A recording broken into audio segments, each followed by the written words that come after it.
Okay, you can go live. So YouTube is live? Okay, we're on with YouTube now. You can check. I don't, okay. Yeah.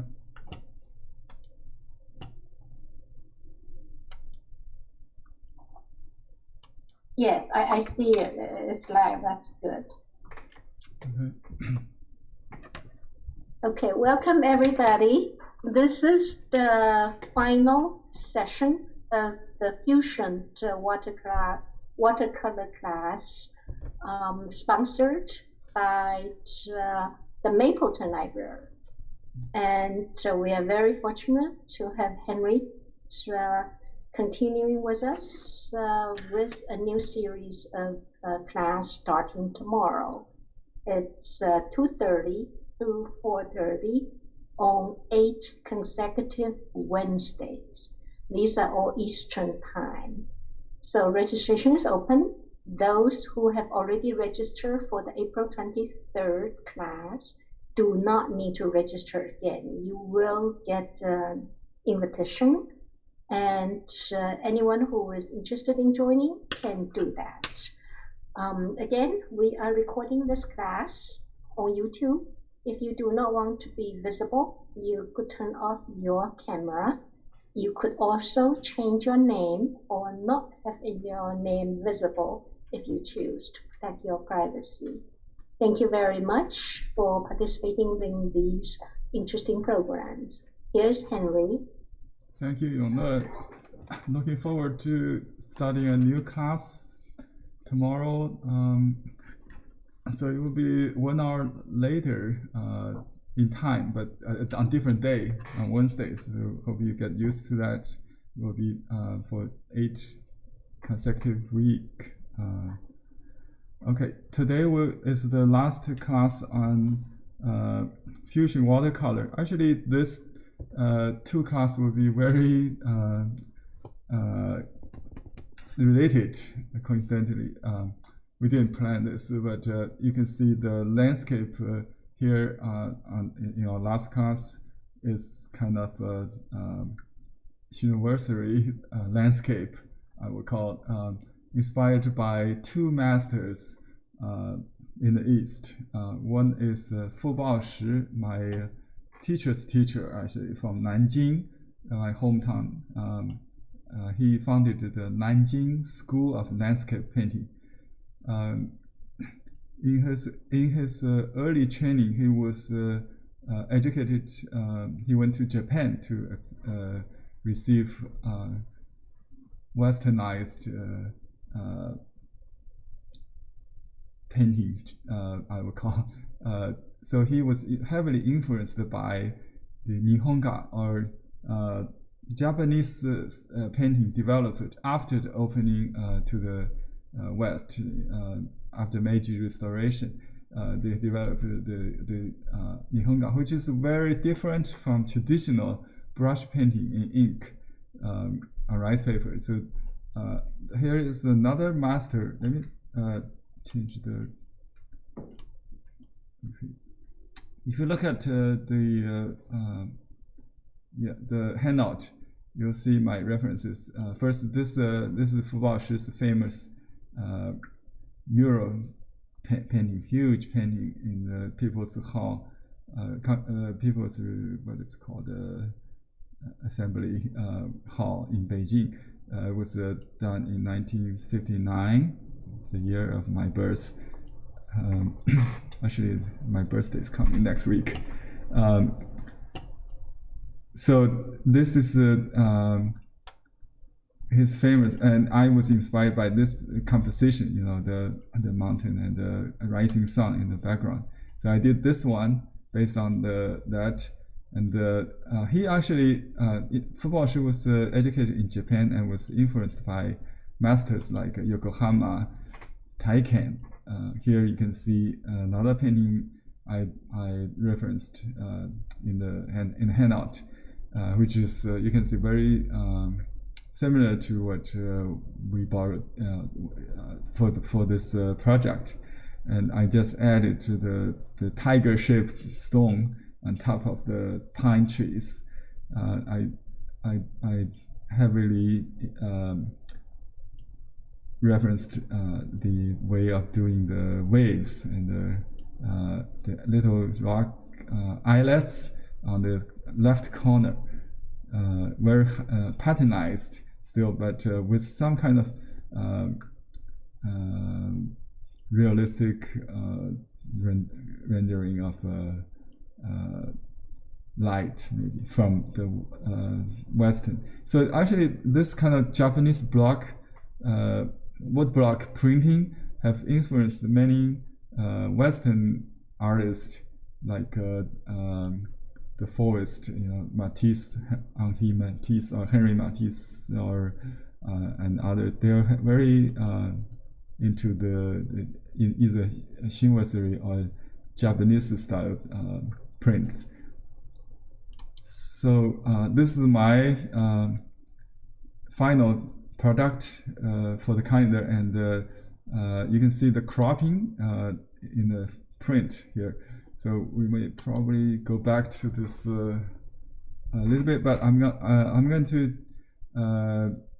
make the composition more squarish, instead of rectangular, because the needs for the space for writing the preface in the calendar, so they need to have large open space. Since we don't have to do that, I'll squeeze it, into the composition like one page. Okay, it's a 12 by 13. This calendar. Okay, so if we do a thumbnail study, we can try to understand the composition. Try to adjust the composition as well too. So when we do this thumbnail sketch, the main thing we are after is the composition. So like the horizon, and then the rising sun, and the foreground. So this foreground, the eye level is above this foreground. Okay, so there will be, but there's like a diagonal lines which created by some kind of mountain. We call it islets in the cloud sea. That generates some movement. Anyway, so I'll just draw a triangular shape here, maybe just very simple shapes and there's a little triangle on top of this rock, and then there's the tree, there's some tree that separate this. Actually, there's another ground. So you can make a you can use the eraser to change it, but make all the mistakes in composition here instead of on the final paper. So there's some tree in the foreground. We don't have to do any detail, just the trunk of the tree and a few branches that identify it. It's like a stick tree or something, just to identify that forest line. Okay, there's some vegetation under the rock there. That's about it, right? This corner is actually very difficult because it has land. It's where the land and water meets. So there are little islets, and you need to group them with some intervals, uneven intervals. So something like that. Within the islets, there are like major ones that host or in landscape maybe a peak, but not really that high, but it's still like a host has a little more detail, a little more heavy, and then some supporting rocks. This is smaller, no matter what shape it will be, but smaller. So the wave is another new element we need to study. So I assume the bank is somewhere there, but we don't really need to draw a line. But so if we have imaginary water, what do you call this? It's not the horizon, where the sky and the clouds meets, water and the land, or maybe just imaginary. Another important difference between the east and west is the eye level could move. So if the eye level was here, there could be another eye level that's just right under the rock, the Dyker rock. So from here you can draw some diagonal lines like this, that you could go out to a vantage point, maybe somewhere here, something like that. But it has wind directions. It blows from offshore, so it curves like a little bit this way. That's very important. It could curve the other way also. So you decide. It could be like this, because the impact of the rocks could also change the course of the wave. So it goes, but generally there's wind factor with the direction offshore or inbound that change the direction of the curve. And there's you can see the line should get closer and closer, smaller in between towards the eye level. Okay, what do you call this level or horizon of the ocean? This is like a water ocean. This is the clouds ocean. Two different. Anyway, so you can also treat the upper part of this part is just the clouds in the sky. You don't have to. You don't have to have this separate line, because the clouds and the water could mean the same thing. Clouds are made of water, so it evaporates from the water. So it's just water transfer into clouds. It will be fine. And you can have a little hint of land, separate them. That's what I got. Just a little bit in the clouds. Okay, that's the idea of a composition, and you can put a darker shade on the foreground just to do it, a little bit value study. This is very light, distant mountain, something like that.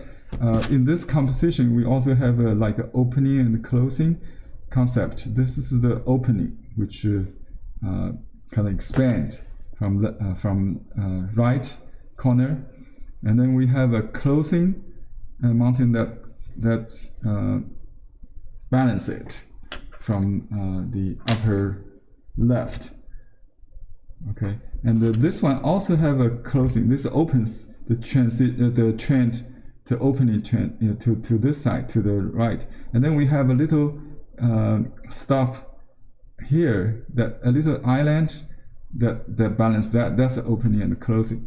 I have a video on YouTube explain this very important concept when you build miniature landscape or design landscape painting, the concept of a closing and opening and closing.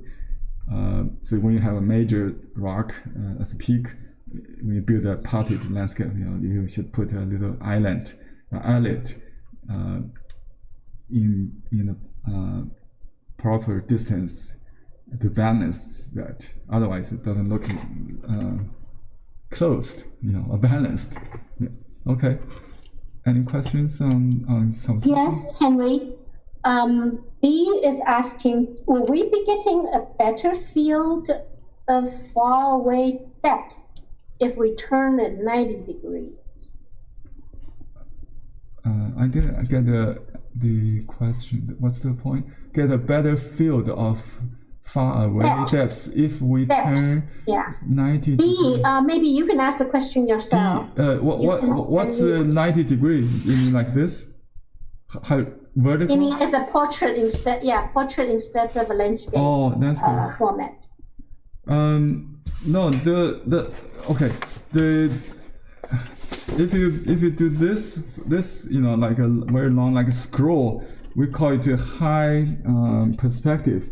In Chinese painting, we have long scrolls, hanging scroll like this, and the horizon line or perspective line moves. So it can move from here, and here.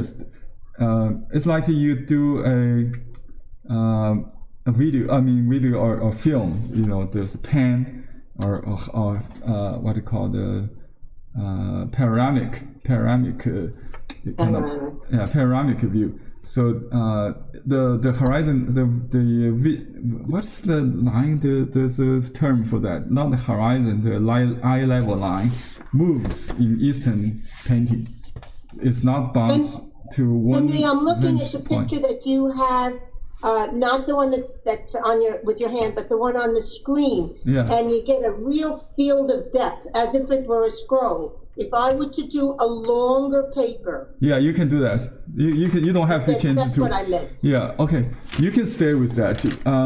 I try to adapt to this video screen, so I don't have to go up and down to show you the whole thing. I cannot unless I do a smaller piece. Maybe another reason is that the function of this design is for leaving room, lots of room for inscriptions. Since I'm not going to write the inscriptions, so I don't need that room. And also, I think another point is when you have large voids, large area of open space for clouds and water, we are actually doing. We've tried to fill up this emptiness with clouds and mist or just air. What we call in a special term in this kind of landscape, atmospheric painting in West, maybe in the East we call it painting the energy, the qi movement. That's the vital energy of the nature. That's the purpose. So there's a rhythm of movement of qi. It's not tangible, but you can feel it. I mean, it's tangible, but it's through the brushwork, the washes. We try to capture that kind of qi movement, the rhythmic vitality. Okay, that's the aesthetic behind the Chinese landscape. Again, the rule of thumb, the taboo in this painting is not to use any ink. You need to wash the ink brush thoroughly. No ink. So otherwise you will get muddy or dirty. That's why we call it fusion watercolor. We don't use ink. We use a regular watercolor paper. Or this was done on a piece of not very good paper. Actually, it was done on the Canson paper, and I have another brand. So it's cotton. I think it's made in England, and I maybe I can use this one. Anyway, if you want, you can also use Oriental paper. I have the red star shown, but it's very challenging, right? I can try that with the main part is the sparkles on the wave, the whites, and I did use lots of opaque white gouache to for the light for the whites, but I think today I'm not going to do that. So I will use resist. Do you agree? Because this looks too much like acrylic. Probably it is acrylic. I used acrylic gouache. Yeah, that's what I used for the white. Okay, so I will use a more transparent watercolor on either traditional Western paper or Eastern paper. And actually, I'm really into this silk, basically for chinoiserie as a main surface they use for wallpaper. I think maybe if you like, I can use this with the what do you call the rubber masking fluid for the whites. Yeah, maybe depends on time. So let me do the masking fluid. It takes time to dry. So let's draw the composition first. I wish I can see through this. Maybe not. So I just copy it's not exactly the same. So I would just copy the lower part of this landscape from my original painting and cropped version. So the tiger looks much smaller in the final cut. They cropped in. Okay, so I'll draw this front rock a little bit above the middle line to the left. So it's not in the middle, right? To draw a little line there, and just some contour line. The slant, very simple shapes, and it goes maybe like 2/3 here. I have this golden spot, right? It's like it looks like a monkey, but it's supposed to be a tiger. The back view of a rock, animal-shaped rock. And there's this light side and lit side, and but basically we're seeing the shady part.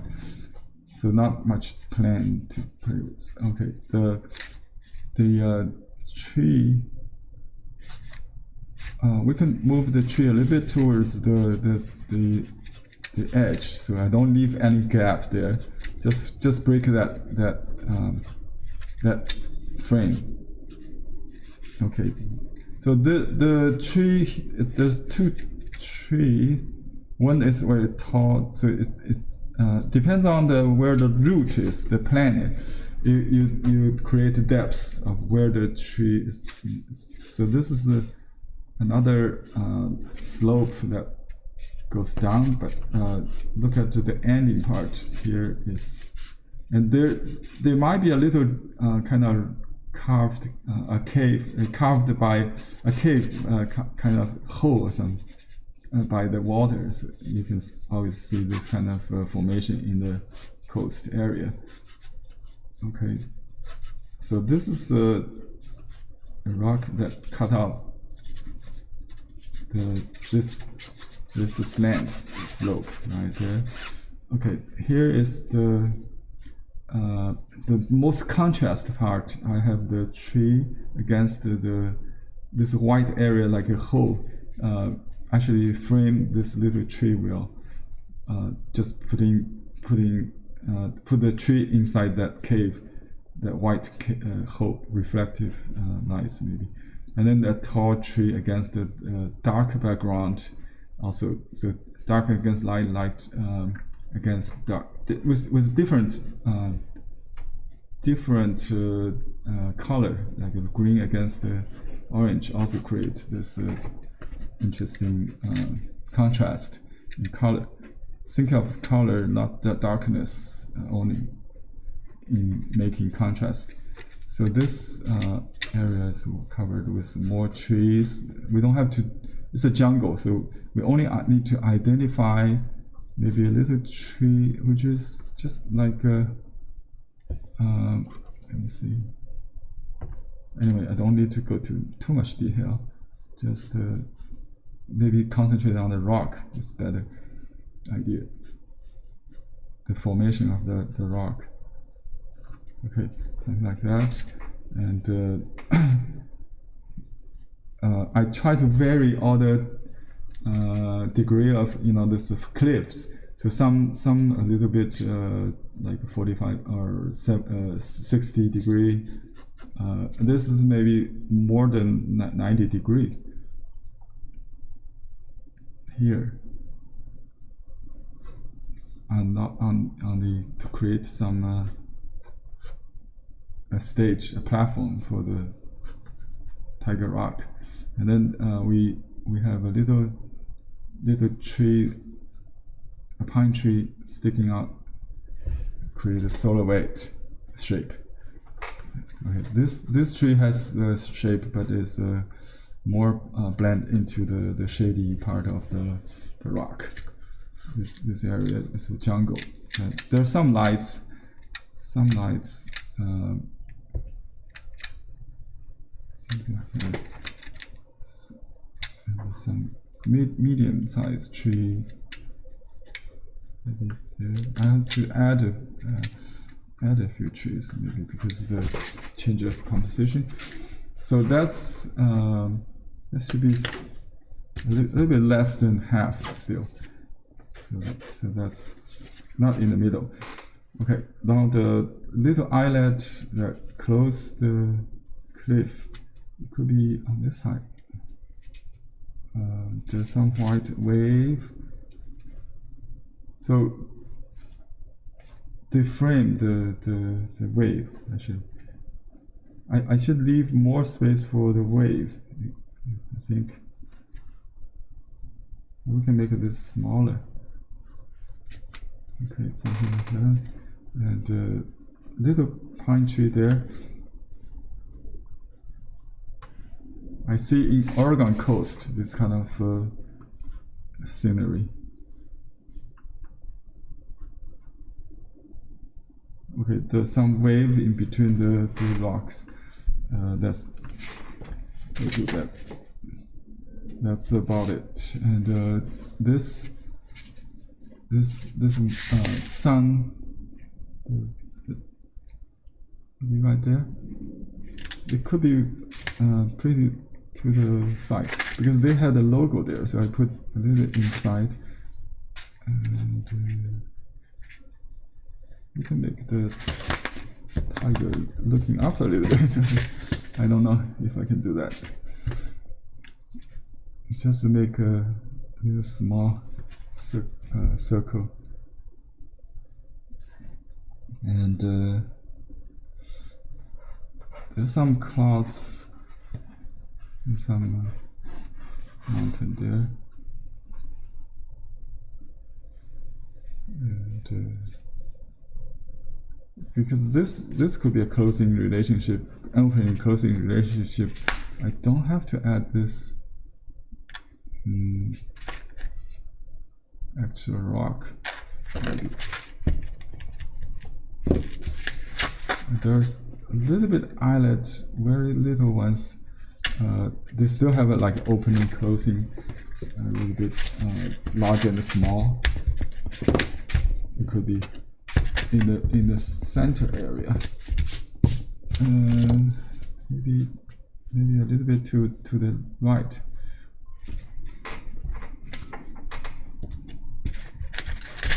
Okay. We don't need to draw the shape of the clouds. Okay, I'm going to have a go with the. Let's mount it first, so I don't have to deal with the watering. Okay.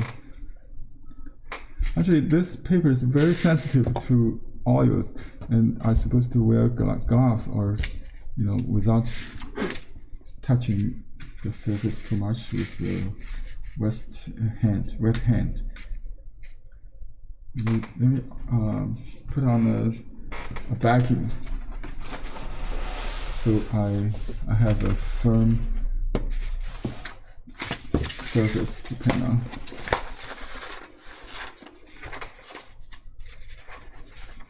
The only reason I keep it loose is because sometimes we may use it to transfer a design. It's easier to see through the light box. If you have this drawing on a piece of paper instead of directly on it, you will have a much cleaner template. Next class, I will suggest you prepare some carbon copy sheets for transferring my designs or your own designs onto the final painting surface, so you don't have to deal with this kind of drafts. It should be a clean, but for watercolorists, they don't mind to draw like a sketch. For Shinovarsary design, we need to have a clean outline to work with. That outline the shape of the strokes or the shape of leaves or flower petals, that kind of thing. So you don't want to have any like sketch lines on the final painting. But for watercolor, it's part of the beauty of it to leave it, I think. Okay, so I already have the silicone film mounted on a piece of multimedia paper or mixed media paper, Canson paper, yeah, mixed media Canson paper, and I just released the release paper that comes with the film, so it's like laminated with plastic. Let's see if the size matches exactly. It could be a little smaller, but if it's big, it may have trouble. The film should cover. Okay, I think this may be enough. It's kind of hard to match all three exactly, you know. So I would have a little larger backing, a little smaller silicone, or exact size of the painting surface.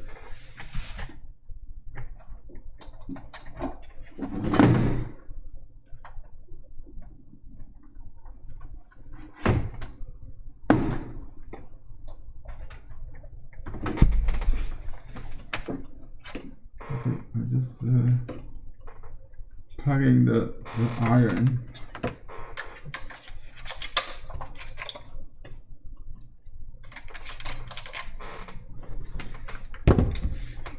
And iron on. It's a heat activated adhesive.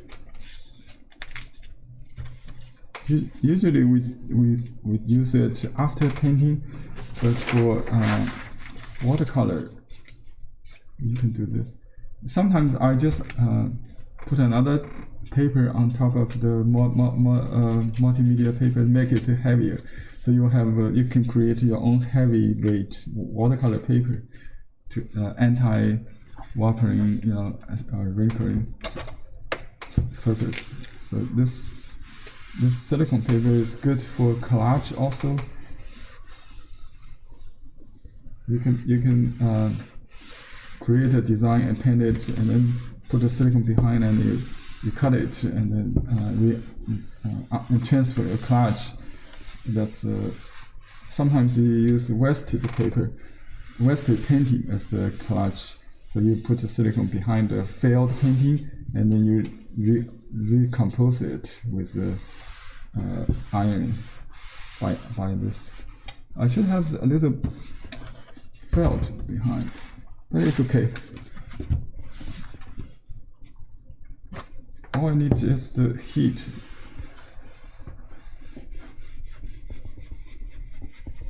No water, just the dry mounting. And this paper is anti-stick, so if there's extra exposed film, you won't stick on it. Just to activate the film by temperature 180 Fahrenheit. So I put on lowest. Actually, wall actually. Good. Anyway, so this, if you see some looseness, especially the corner, because the shape of the iron is not easy to get the corners. So you have to go beyond the paper a little bit, using the center of the iron. See the edge is not easy to. And you see the dust from the iron. This is why you need to have this piece of paper. Oh, actually, this is the back. No. Okay. We just threw it away after this. Okay. Now we have a firm surface to work with. Should be wrinkle free. Maybe there's some looseness, but you can go back to iron it. That's all. So I'm going to start with some white. What do you call this? The masking fluid.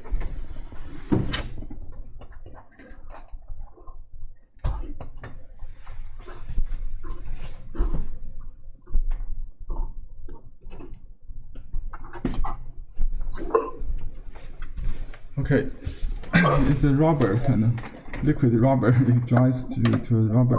So I use my cheap brush. Let me see. I have this brush, and I soak it, and then I put some soap.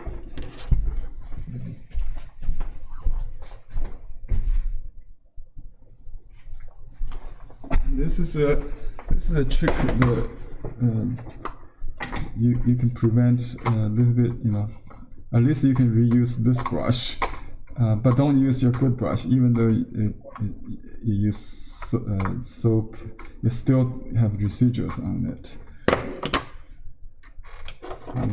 So, and then I dip the liquid, and I just draw this white shape.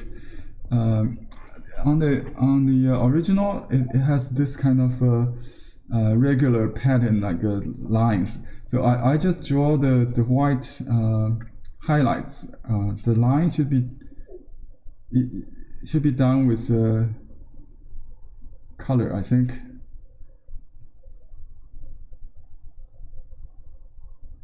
Originally, the Japanese artists use light gray to draw this pattern, wave pattern. So I'll just draw some kind of zigzag shape.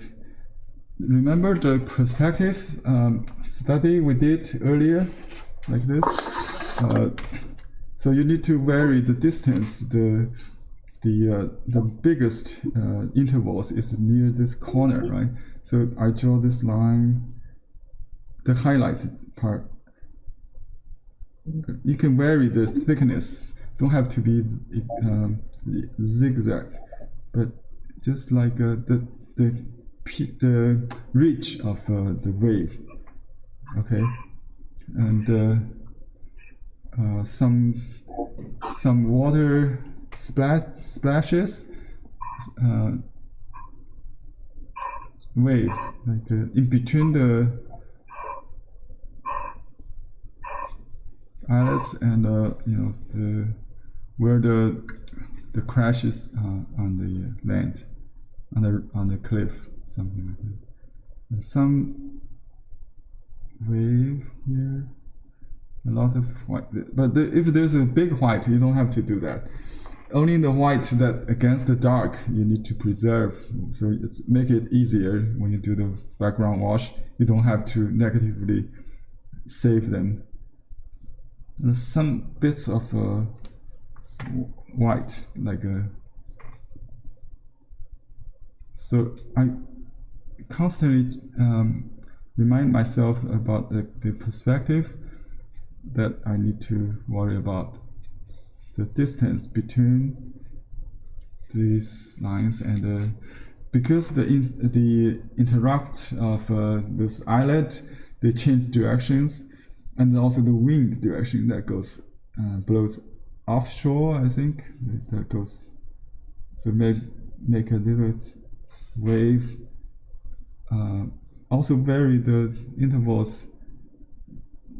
They also have this kind of major division, and then some like a minor shape in between. So I concentrate on the main ones. There's diagonal, but it also need to keep it leveled, so they don't go like straight. It's water, so basically the nature of water is leveled, but it has the influence of wind, so it swells that way. Let me mute the background noise. I'm hearing some. Let's see. Participants mute all except myself.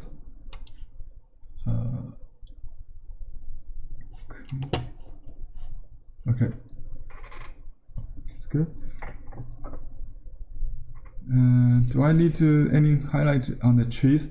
Probably not. I'll save it. I'll just negatively paint those.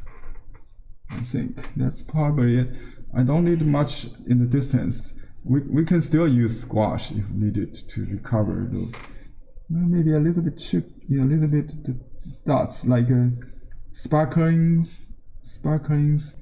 of lights, not from a long like a zigzag shape, but in the nearby, in this area is shady, the lower corner here, so there's no white, and actually I use glazing to eliminate some later. Yeah, you can do that. There's some area here is white, but it's actually yellow or ochre color. The other white in the cloth, you don't need it. Just this dramatic effect in the foreground near the foot of the cliff and the islet. Yeah, that's where we got some crashes. All right. So what we do with this brush, I still have no idea. I cannot wash it, right? Let me see. I don't have any. I got sponge. Maybe I can use this. I dry it first. Sometimes I forgot. I just let it dry, and then I use a toothbrush. After it dries, I just brush it off. After it dries, you can use your $1 brush, that kind of cheap brush. Just throw it away. And some suggest you can use non-bristle tools like a chopstick or palette knife, that kind of thing. That can also be used. Okay. So I don't know if it takes time to dry. Maybe it's already dry. So I'm going to start doing painting. And in Chinese painting, we start from dark, but I'll combine whichever, to see which way is easier. So for the trees, I will start with the trunk, the branches, and then the needles, pine needles. Okay, let me enlarge it so you can see better. Oops. Okay. Let's see if we can do this.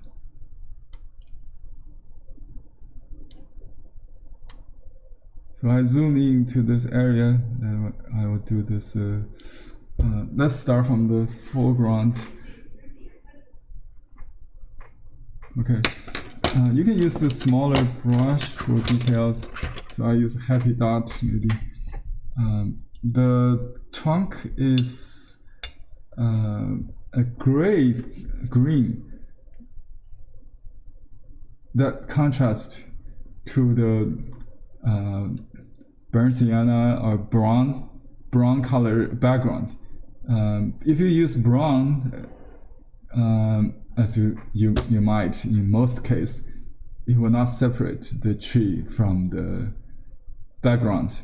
Okay, so just use a contrast color, not local color. Okay, let me show you the color I've been using for this entire course. Basically is the core brand, Watercolor, and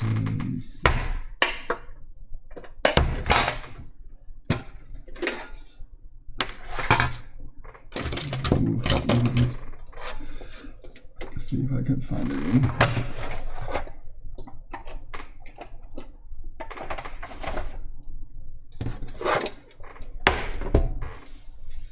Henry, Yeah. is that the introductory 12 tube box set of the quart watercolor that you are using? Yeah, it's probably enough, but it's only thing missing is the warm yellow, the orange yellow. You can get it from combination of this Peril red light, which is like what is it? Cardian red, right? And we use we've got it actually for the sun, and the lemon. I only have lemon, but with the larger assortment, I have the warm yellow, I think. So it's easier for me to get the orange color.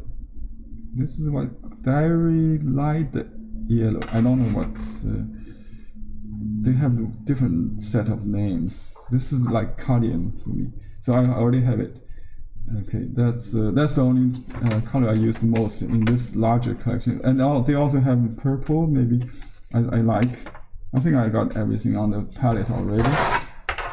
So you can use the small box to get most of the, and then have a good taste of what the difference it makes. So let's do the light color on the trunk. Maybe the light is the yellow. So maybe we just start with the foliage. The yellows. Okay, can you see my palette? I just rotate my side. I don't use blending not much. I just use a wet brush to brush off the paints right from the the dried cake, or what do you call this? Not paints, but it's from the tube. But I never wash them away, so they dry. So I just use it. And for this area, I can wash the whole thing with a light ochre color, or just the lemon color. It doesn't. I think I can mute a little bit. Maybe we don't need the pure. The ochre color is a little natural, more natural, and very light. So, but if I wash it, it will be wet, so I cannot paint immediately after that. But let's do that. That's okay. That's quite strong, right? But this silk you can lift it. It's not really absorbent. So I use a clean brush, a combination brush, just to kind of lift the color I don't like. I just kind of I have a concentration on these trees, and then I just kind of spread it with this clean brush. Spread it, yeah, just spread it everywhere on these trees and here. So this is my light color. Lemon yellow with a little bit ochre. Well, if you keep doing this, it will take all the color off. But it's very transparent, so you can just do the whole thing. But it's not necessary because the earth part is much warmer, so you can use another color. I just clean my brush basically, and then I use ochre, maybe a little bit burnt sienna, just to. Henry, you're using the silk paper or yes, watercolor paper? Silk paper. Silk. Yeah. Okay, thanks. So it's not very absorbent. No. If we use watercolor paper, it will be different. That's a very good question. Yeah, the watercolor paper, even its size, the hard size, is still absorbent. But you can use very watery color for this first stage. Is like very thin, like 2%. Except some concentration I started with. Okay, so let me just make a little bit warmer color, or some shady part. You can add some purple for that, just to eliminate the white, and just carefully save the white. This area is a misty area. Let me go back to the whole, so you know. I'm not going to do details yet. I'm just preparing for that. So I separate the. Okay. I just create a little bit hint for myself. On silk, it's easier to work with multiple layers than with heavy color, because the reflectiveness of the metallic surface, it's really showing the color very more sensitive to than paper, I think. More vibrant. So I will do the shady part later. So I keep it just simple. Maybe a burnt sienna with the ochre, or burnt amber. I think it's warmer in the foreground, so it should be a little stronger. But since I already did this, I can't paint wet into wet too much. Let's just do this layer. Is pretty warm here. Oh, that's very strong.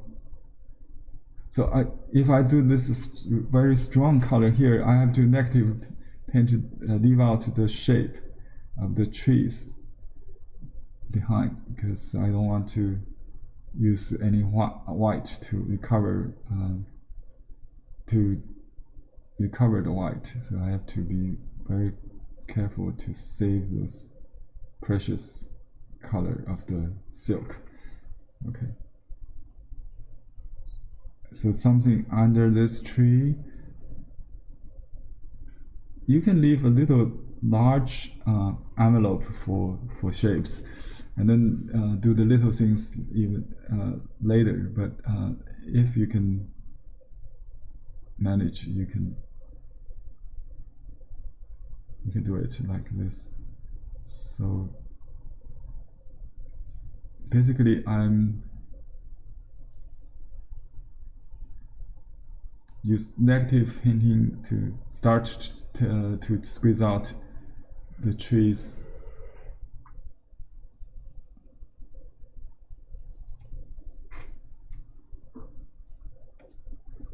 Okay.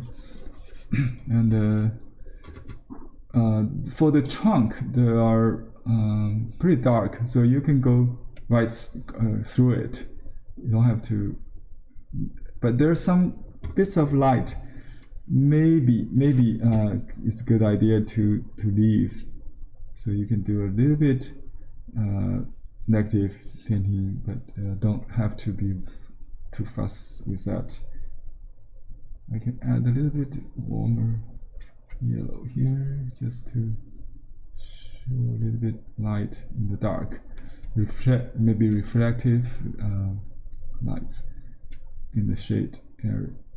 Okay, and then you don't have to leave all the trees, but a little bit if you could. And then just do another wash. My humidity here is very usually very low, but today is drizzling, so the drying time may be slower, which is good actually. It dries too fast sometimes. In your area, maybe the humidity is high. In New York, right? You may wait longer than mine. Okay.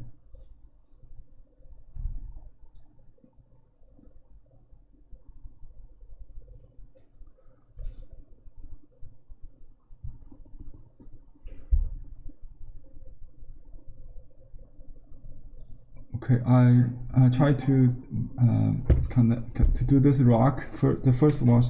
It could be just local color to begin with. Then we add the dark, and then I leave the little edge, the light part maybe unpainted. So just do the light, and it goes behind the trees. Some rock color showing.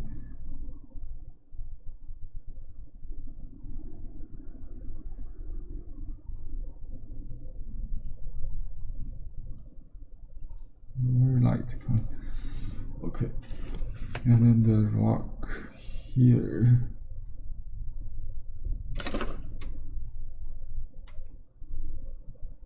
Okay, should I keep the full picture so you can see just the bottom part of it? Okay, so now the eyelet. It's a little bit cooler somehow.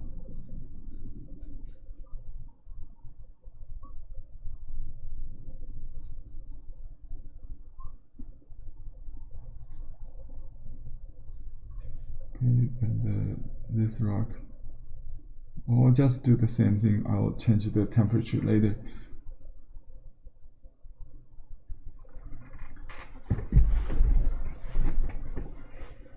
Now the water. Okay, let's clean this brush. I can use larger brush to do this. Use this wash brush, the triple sand. It's like a hacky brush or a flat brush, but with this single, like a regular bamboo handle, I can twist like usual. Okay, so you can wet, if you want a very even wash, you can wet it. You can wet it or spray water and wet it dry a little bit, blot it, then apply. I think if I like painterly work, so maybe I just do gradation wash, and you can use the angle. You know, sometimes we can start from top maybe, and then or you can turn the paper upside down maybe. You can start from the dark on top and then getting lighter. Sometimes it's fun to do just to look at the painting in different directions. So let's do this. And we'll create a puddle of this is what I think for the dark we would do with the blue reflect the sky color. And the middle color is like a purple, so I'll use lavender more of turquoise, lavender color for that, and it towards the sun you got warmer, so it's more greenish, yellow green, that kind of. So let's start from lavender color, and more.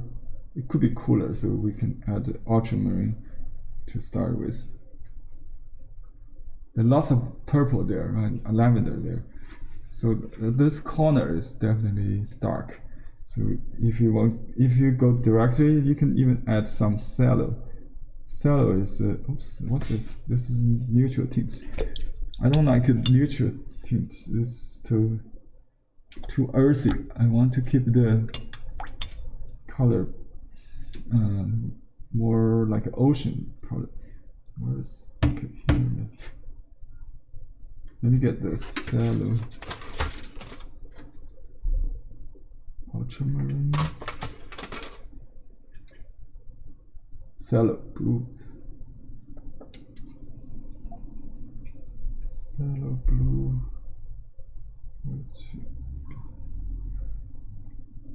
Let me just put a new. Okay, and you can have some turquoise, which is very useful color for this swimming. I call it a swimming pool, deep swimming pool color. That's opaque. That you can add it later to the purple. So we start from light, then dark, right? Yeah. Okay. But you can blend everything. Just do it in one shot. That's to save time. Yeah, you can also do that.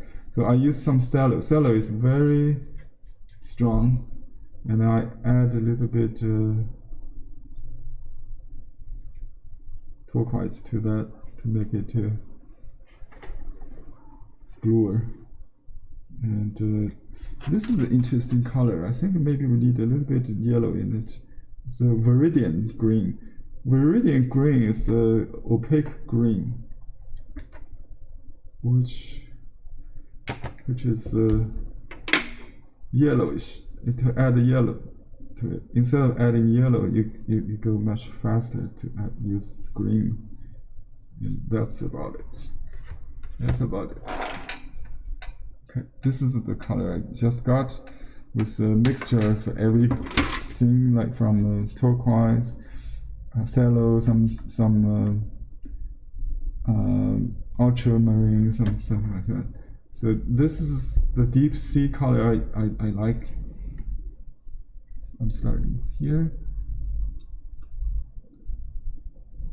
I really want this shady part dark.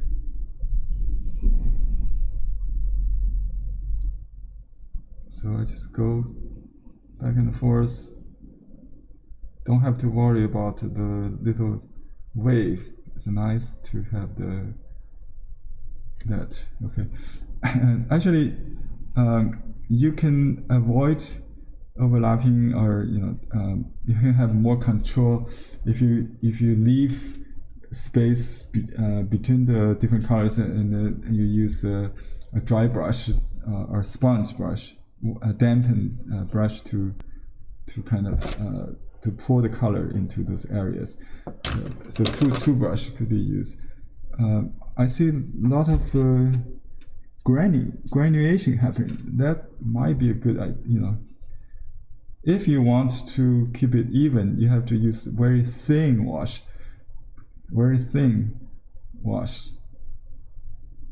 But if you want painterly, like I do,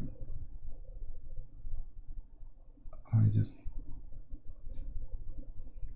leave the texture. You can go beyond, maybe just go beyond it to the edge. Just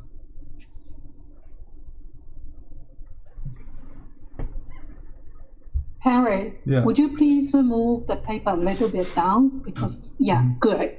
Thanks. Okay, so I'm painting upside down. Okay. let's say the blue, it's concentrated in this corner mainly, and some concentration here, right? That's the foreground, that's all. All right, and some dark I will add as shading later. So let me do another color, change it to the purple. So we just add a little purple here. We'll just, I don't mind to get some muddy colors here because the natural, in the natural, 99% color you see are kind of gray towards something, lean to purple or lean to yellow or something. My brush is kind of black in it. That's not very good. So we'll clean this.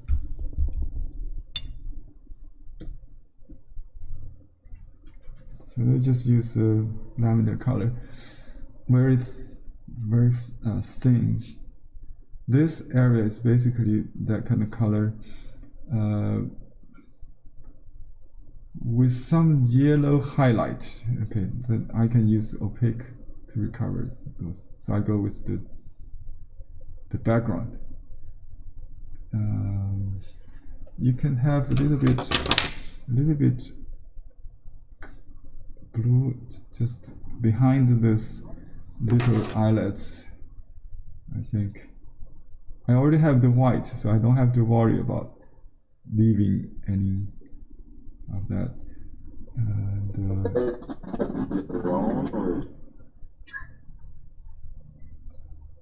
pardon me, some question? Can't hear. Okay, use another clean brush just to blend out the mist, blending to the mist there. Okay. So now I'm using the purple color to extend it.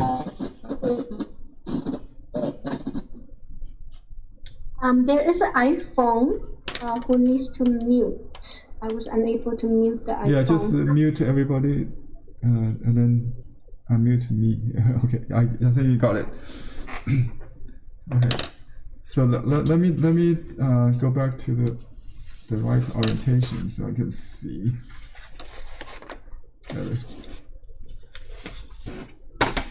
It's still warping because the silk is not, although I concentrate on the edges, but there's some bubble air in between the layers. Don't worry, I can iron it after it dries maybe to fix it. So it's not completely mounted. That's but that's okay because it creates kind of more natural texture for the water waves or swells. Okay, so it becomes more horizontal here. So I just kind of draw these lines like that. It was like diagonal, right? Like this, right? Okay.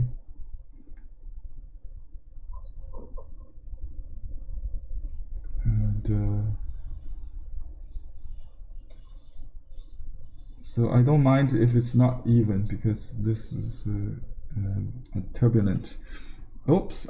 My hand just touched this area. It's not dry.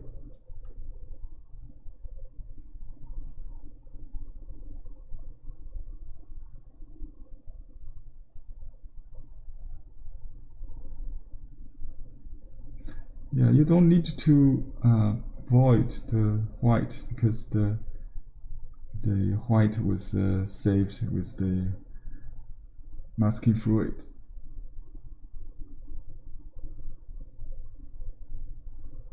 And I can paint a little bit wet into wet, to make it soft.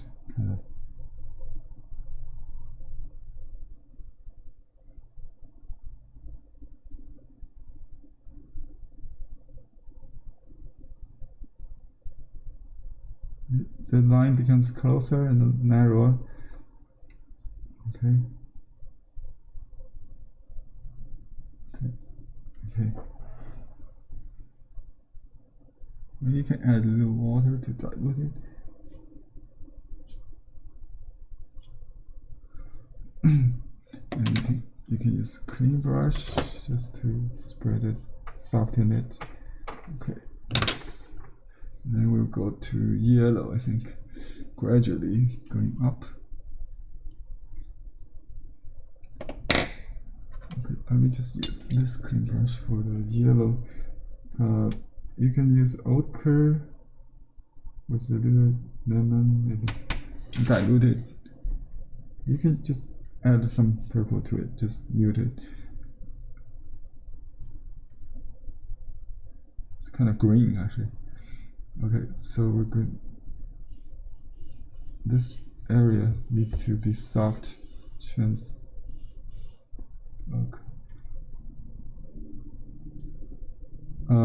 Actually, it's a good idea to have some pink in between the purple and the yellow.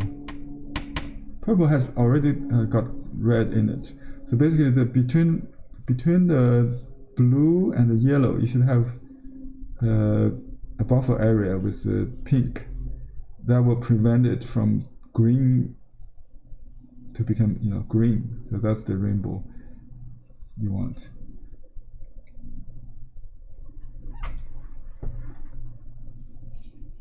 Okay, I just want orange color, not the tender yellow. Let's just do this.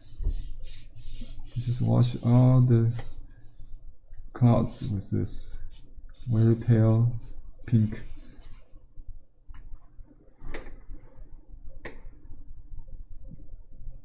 And a little purple behind this. The area behind the tiger rock should be a little lighter, maybe, or cooler to contrast with the warm shining color. So I will add a little bit sky color, maybe, or the watercolor. The blues maybe near the warm that comes later. Use temperature to contrast instead of light and dark. Also works. So this area a little cooler. Okay, now near the sun is warmer. Okay, here I have some yellow, I think. But you want to keep the value relatively the same. The darkness or the lightness of color. It's kind of hard to keep working wet into wet with all the colors.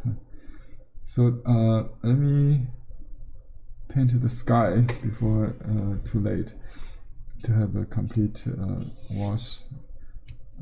What color is that? Let me go back on top. We need to jump to the reference on near here. The workbook doesn't give you much color, just very flat. So if you want more drama, you can take a look at what I got here. So basically pink and orange color, some blue. Okay, so let's got some pink near the sun. You can ignore the sun, just yeah, because it's dark, right? You just paint it over, and you need quite saturated color in this area. So got some nice orange color, maybe just mix the yellow and the red, and then just go like that.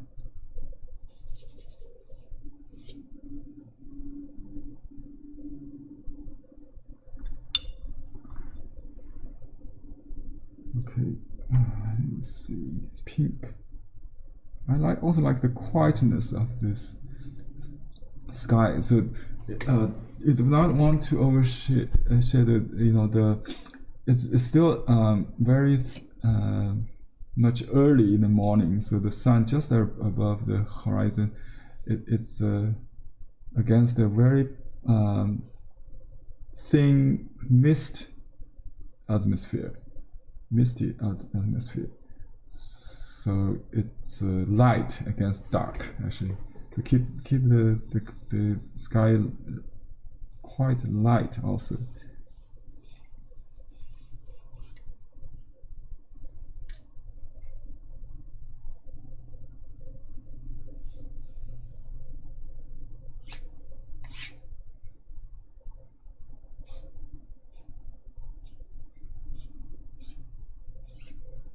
You can take a look of how Fu Baoshi's painting deal with this also. Okay, this is more dramatic on rice paper. I think it's more like a sunset. Can you tell the difference between sunset and sunrise? I don't really know, but this picture is sunrise, right? Tell me the difference if you know. But this is the giant mural painting, and this is the size of this sun on the painting is equals to a washing basin. They use that as a template to draw that circle. It's quite large painting, but still relatively small in the whole composition, right?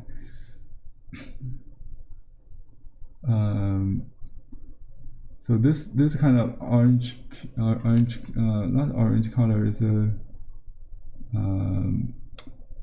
rouge, maybe. Yeah, something like this color would be fine. It's a little warmer, right?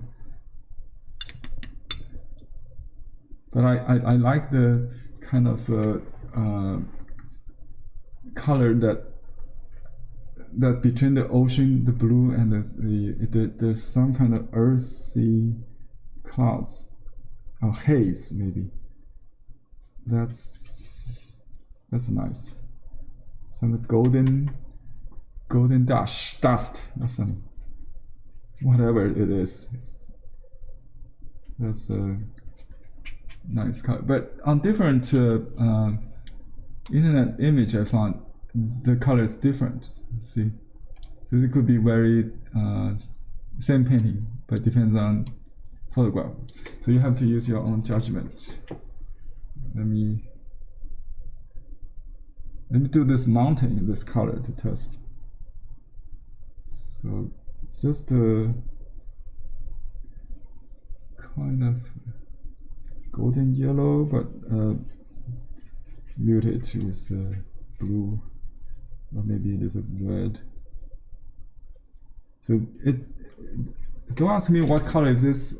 You ask yourself how much blue, how much red, and how much yellow in it. Basically, it's more yellow, right? But it has a little green, which is blue, and a little warmer than that, it's red. So you just keep doing this until you have a good match. That's a professional way of mixing colors on the palette using 3 elements. Okay, so we just do a silhouette with this color, and you can have a little bit let me see, warm orange color on top against the. You can just do a little. Oops. Let's. I'm thinking the clouds just above the mountain. In the morning, they evaporate from the forest or even the snow. You usually hang on top of the mountain.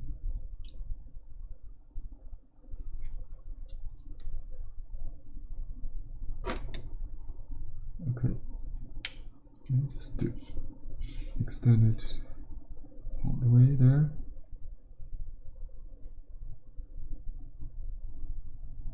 And then go there.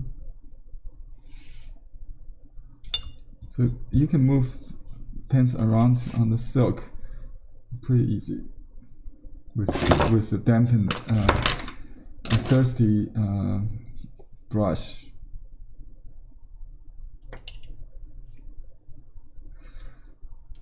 This color is pretty pretty muddy, huh? Try to correct that. Maybe just use some pure color.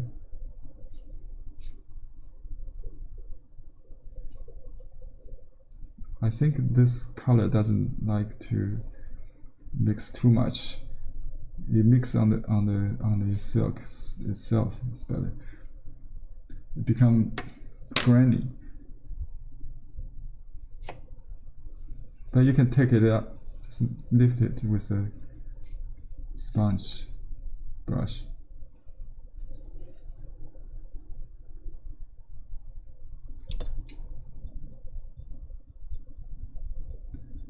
Okay. I need to have a little more this pink sky in the background.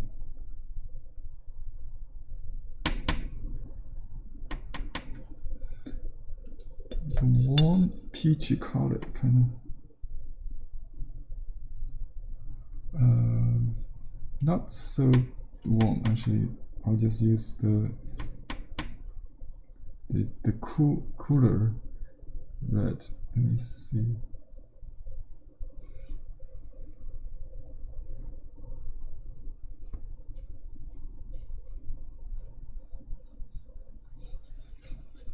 I'll just go with this.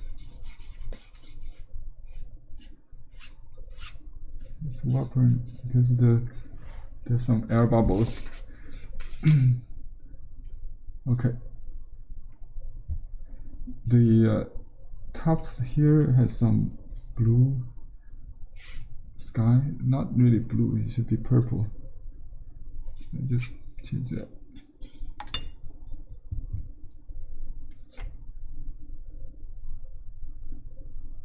A touch of purple. Too dark.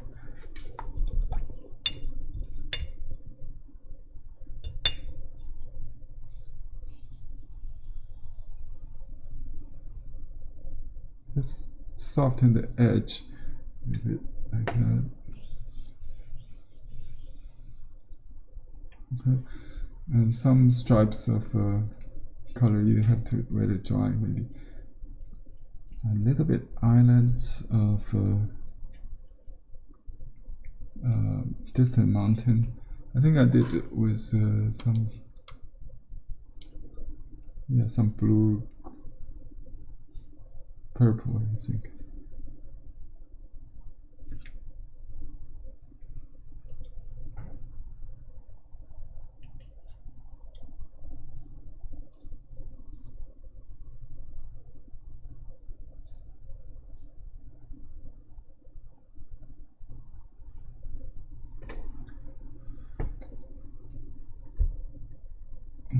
I think you can have a little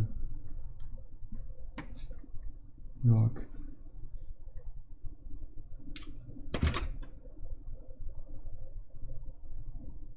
Henry? Yeah. Someone is saying that it's a good idea to use dryer to dry it every so often because it's so wet. It will create some kind of steam that may destroy the texture. I can do that with maybe. You can use a dryer with a protecting paper, but it may create some interesting effect with the heat. The heat will create steam. Sometimes it's nice, sometimes you don't like it if it's atmospheric painting. If it's a texture heavy painting, I don't mind. Like a rock, valley, a ravine, you know, that kind of mountain and mountains. You don't have to worry about the text. Some kind of like here I see a lot of texture already with the dry brush. With the iron, you will see some pattern sometimes. Sometimes very interesting, you know, friendly, but sometimes it's not easy to control. I can try. That's a good suggestion. Yeah. So on the shady part, I add some blue or purple just to darken it, and you can just leave a little rim with light, or you can add it on. If not there, you can add a little pink and orange color on top of that, just to highlight. And you can blur it a little bit if it's too much.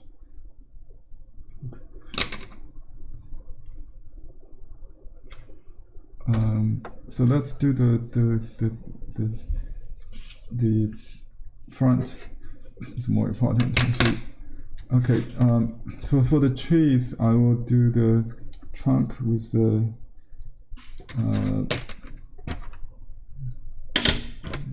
I use a smaller brush.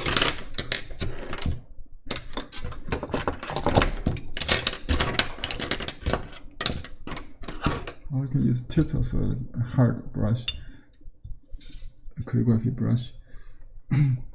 So let me get some trunk color. I think we just mix all the colors here to get a gray. As I said, you want to use 3 primary to adjust the gray towards what you want. So it's olive green color, I think. You can start with olive green, maybe that's already there, and then just warm up with a little bit brown maybe, but it's basically olive color.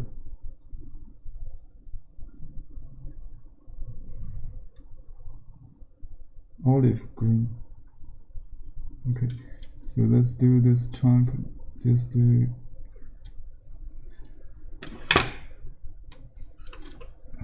there are 3 trees in the group here. One tall tree, which is the main, and then the 2 babies, kind of offsprings. One going down like that, one going up, but keep the variation in height, so they look like a family. Okay, and then some horizontal branches, not exactly parallel, but it's like an arm of a person to have some gesture. You need to pay attention on the in and out of those branches. Something like, don't have to exactly the same as the master copy or my rendering, but you get the idea, right? So how it ins and out is not symmetrical. Okay, so this is medium color. Then we'll add a little darker edge maybe on the shady part, you know, just to indicate the light. So this is the trunk for this one. This one also, and there are some white I saved. I just leave that as an edge, and then you can you can paint a darker one in the shadow. So just add some dark blue, something against the light to create a illusion of light.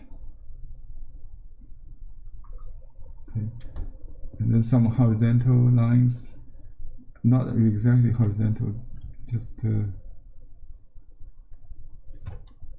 top. There are some leaves, some foliage in front of the pine trunk, which is important to leave some there. Now you can use yellow color to paint those first, and then you don't have to avoid those areas. So I'll just use a golden yellow and some golden yellow and lemon yellow, just to mute a little bit, just to create this, just like the color we started. Yeah, just the light color in front of the trunk. You can do that first. Just some dots, some horizontal dashes, or you can just dot them, because this area it's more in the front. You could also do a little pine needle stroke, but not really like a like Eastern painting. We do the little details, like one by one. You don't have to just do the whole shape for the brow or the branch with some yellow to start with, because the initial yellow is not enough, so I just enhance that a little bit before I add the trunk. Okay, and then I'll just keep going, and some part I can add a little more brown towards the lid part, and just paint, vary a little bit. Okay, so but it should be more green to separate from the background. So you can then add a little blue to it to green it, but it has a more warmer and some contrast area here. It's more kind of dark, and you can do the rock the same color, to make it easy. You can just draw the rock with this kind of deep color, and then just paint with the same color. You can draw the little branches exposed in between the foliage. Okay.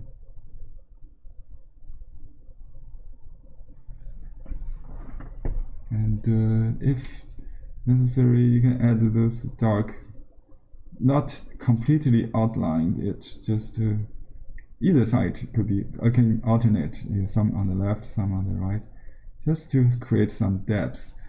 I don't need to paint those little branches above the horizontal ones, because they're so far. You don't have to do all the little things. Concentrate on the gesture. Okay, and we'll do the green later. Okay, so this branch, this jungle area, you don't have to really work on individual shape. Just work on the whole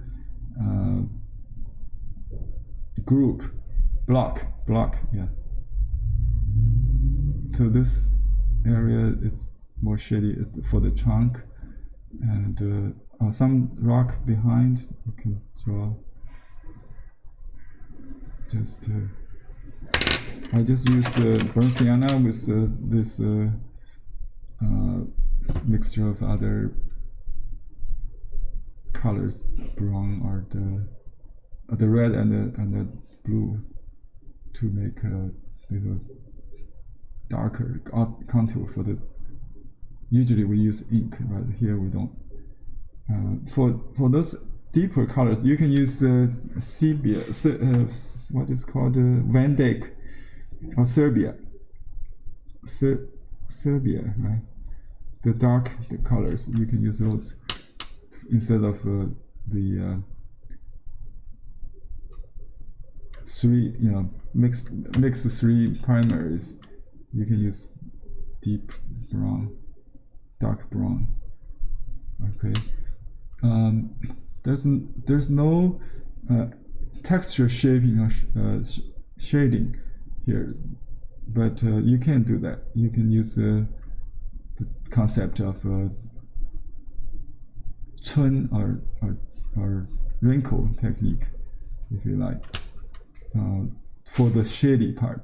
Just use one stroke for the shadow or shading. So that gives a sense of texture and the light as well. X cutting, but don't have to create dry strokes. We don't like dry strokes in this style. On the silk, you prefer like a very smooth kind of stroke. Okay, I do a little negative painting here to squeeze out the shape of this leaves. Use the brown color. This is really dark. You can use color contrast, so like a different color instead of dark, or both.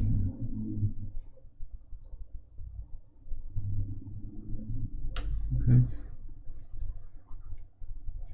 And here there's some division lines or cracks, if you want, just to have fun, like a calligraphy we usually do with the Oriental landscape.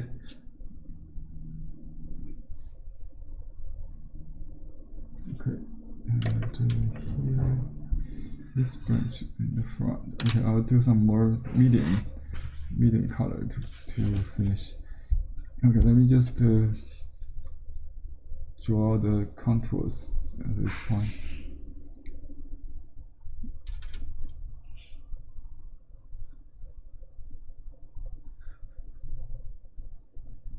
Use the side brush to shaping or shading.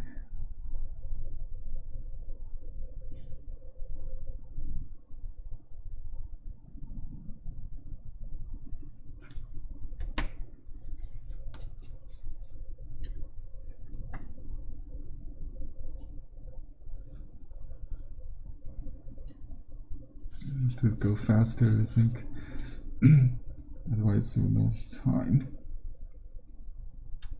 So I'll go fast. Just to use the whole side brush.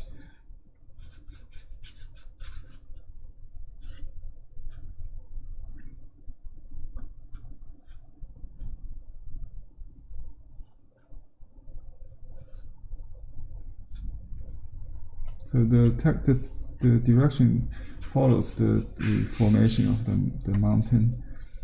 Okay, and here we have some cliff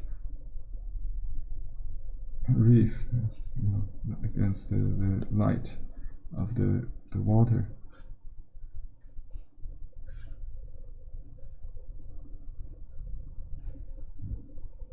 Okay.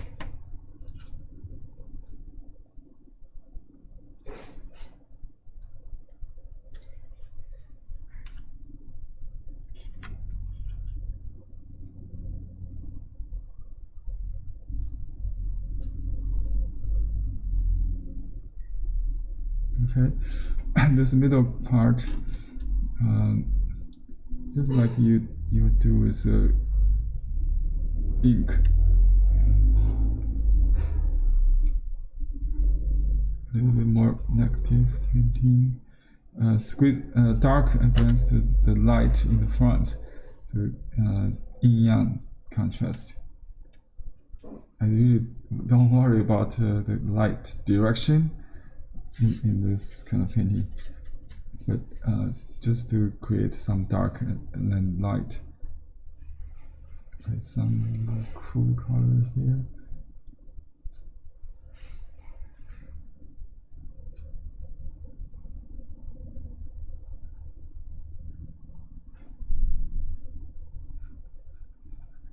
Dry brush, it's not really easy to do on this slicky surface, but you know, for this rock, I need to have some feel of that.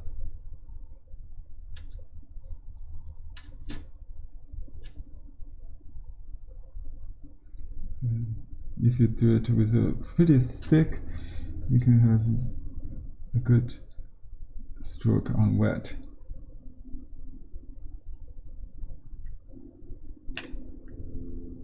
Oops. This is too much. Let me just pick it out.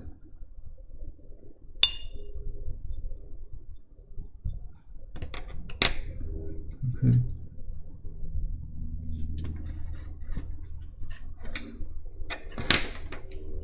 I want to shape this like that.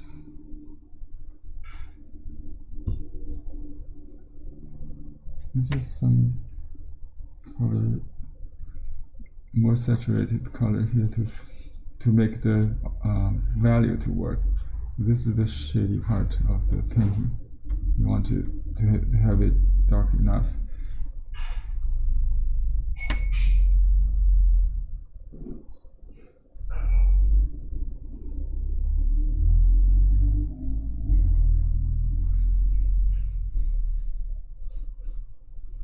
Oops.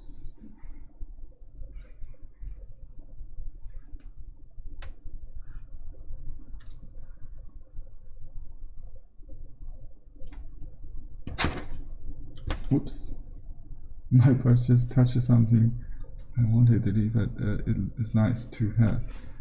Just use it. Okay, the turquoise I got accidentally on the brush. That's good to go with this distant rock, maybe just to shape this rock. That's the main focal point. We want to have some dimensions there. The edge is kind of warm orange, very intense. I want to exaggerate that edge. Oops. I want to also indicate the quality of the rock. It's not like a face of an animal, a fur. So it has squarish lines, corners, something like that. Oops. That's too strong.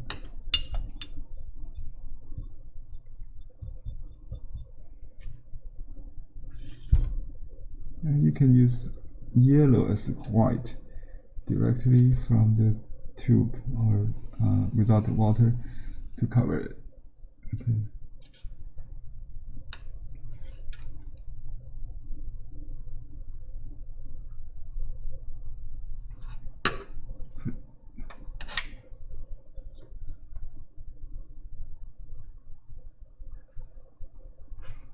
Oops. We just got some dirty color to finish this area. Okay. It's pretty dark, so I want to use it to enhance the contour. It's a dark purplish color.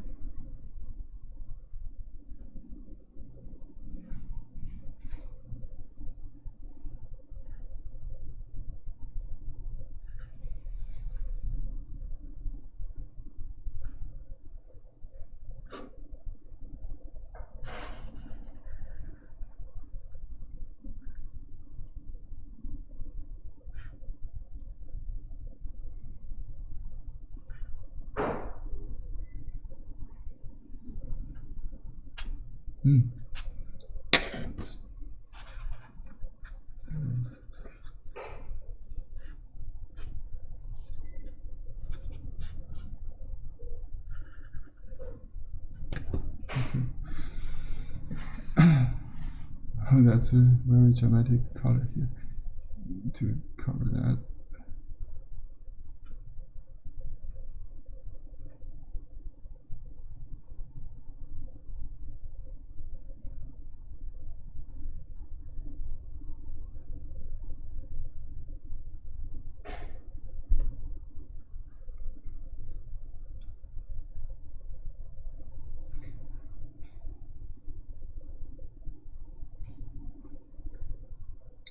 There could be a little bit vegetation on the rock. Okay, this tree is very crucial. Also, it has the warm stem, I think.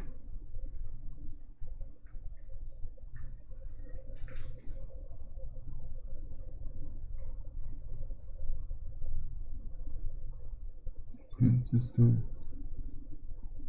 rough shape.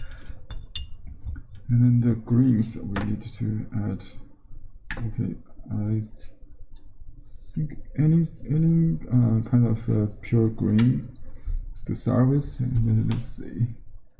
It's still on the bright side, not very dark, right? Just like that.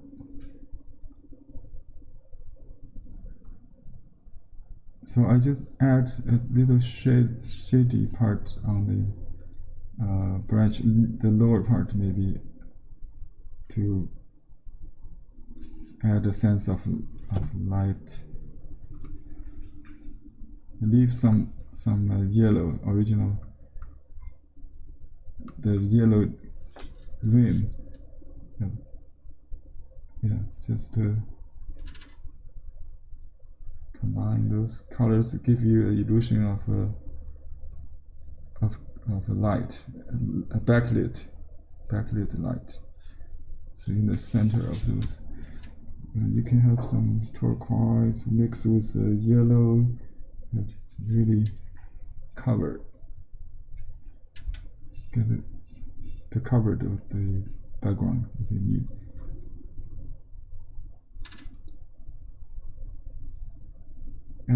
Add blue or yellow occasionally to vary it, or some brown to darken it.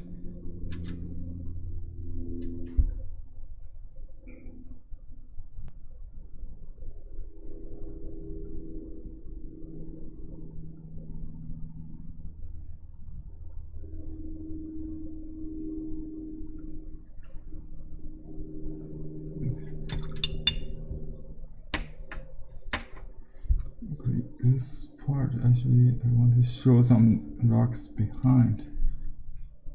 That's still not enough.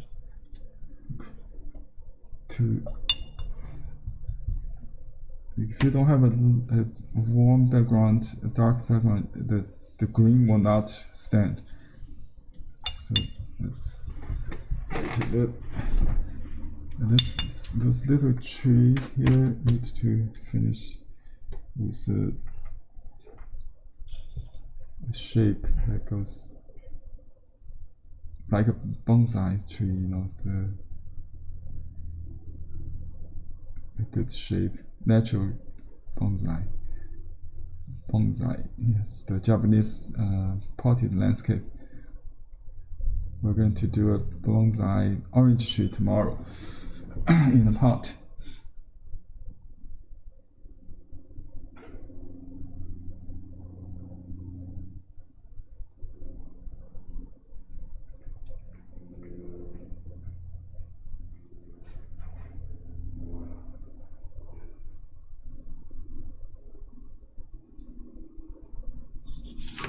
Okay, here we have a little tree group.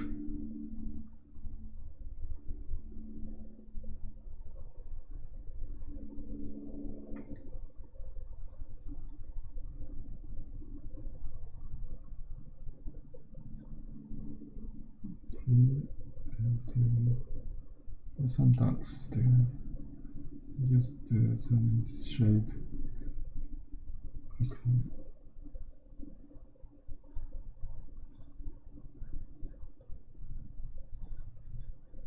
Okay, and remember not to to add any outline on the near the water line, because this line doesn't exist.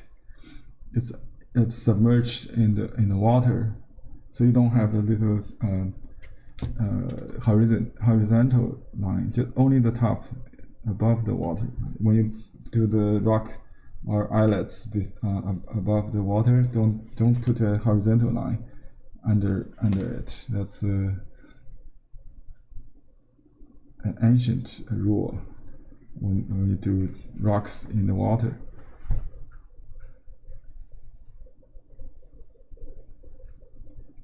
Henry, Yeah. could you repeat that ancient rule again Oh. about rock in the water? Don't Yeah. do what? Don't do. Let me just illustrate here. So here's the water, and you have a rock, and you don't draw this line. Understand? Ah, okay. Yeah, you don't draw this line. You just draw the like this. So the water is here. Right. You don't want to draw a square or a triangle with the bottom line. That's the rule of thumb. Okay. Thank you.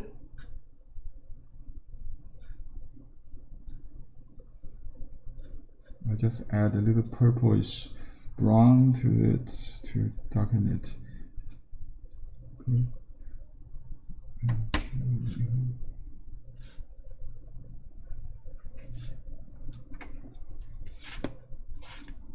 Okay, this part has a little bit warm color.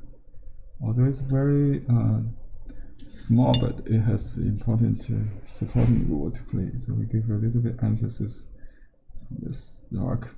That's the host of this little group. Alright, and then we add a little yellow and a little green. Oops.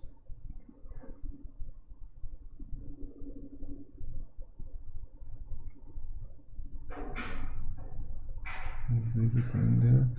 There's lots of green vegetation. I have too many dots here. I need to combine them to form the branches. It takes time, but so I just let you know it's important to indicate the characteristic of those. What kind of trees by the shape of the crown, that kind of thing. But you can only identify some in the foreground. That will help to identify the whole jungle. That's about it. So it's time to do the sun, I think. So you start with yellow, orange, and then maybe just orange, then color the red on top of it. So you just do orange color, and then on top of that is red. It could be a pretty pure color. Let me pull down the. Okay, there. It's about 2/3 is pure red color. And you can blend it with a clean brush. I just do. It has kind of bleed down.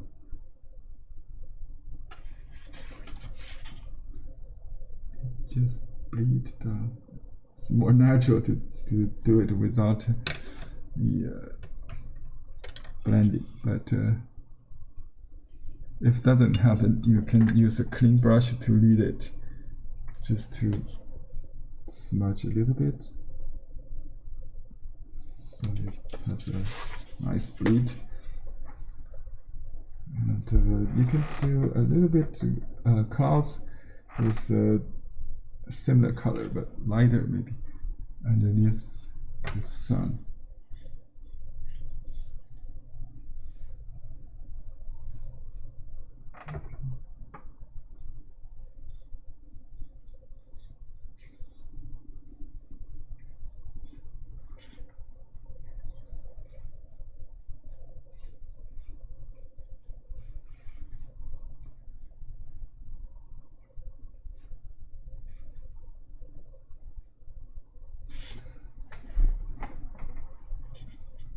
yellow.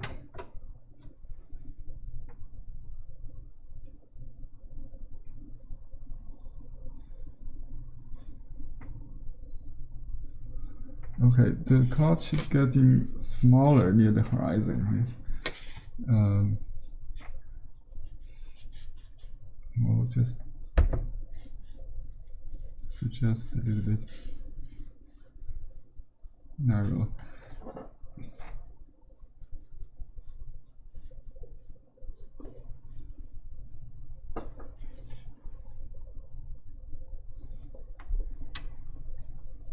Okay, maybe a little bit above that.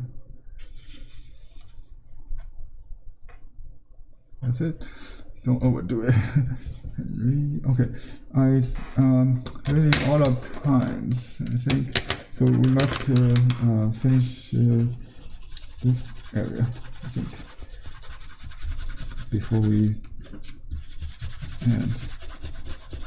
Okay, I use a rubber, it's faster.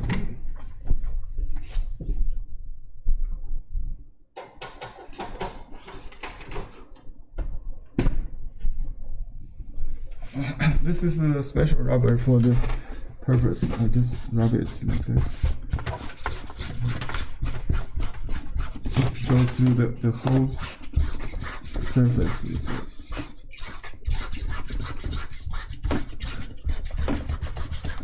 To reveal the white, protect the original white on the. This is a white gold silk paper. We have antique yellow, white yellow, and then just like a vibrant, the bright yellow.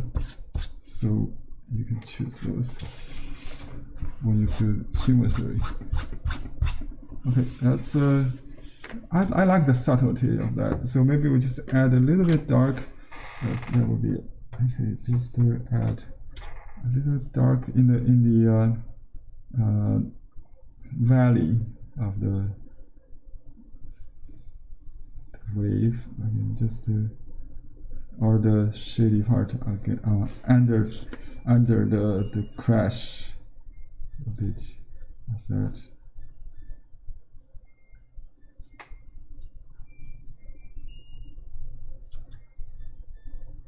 Okay, this part doesn't have much white, so that's good.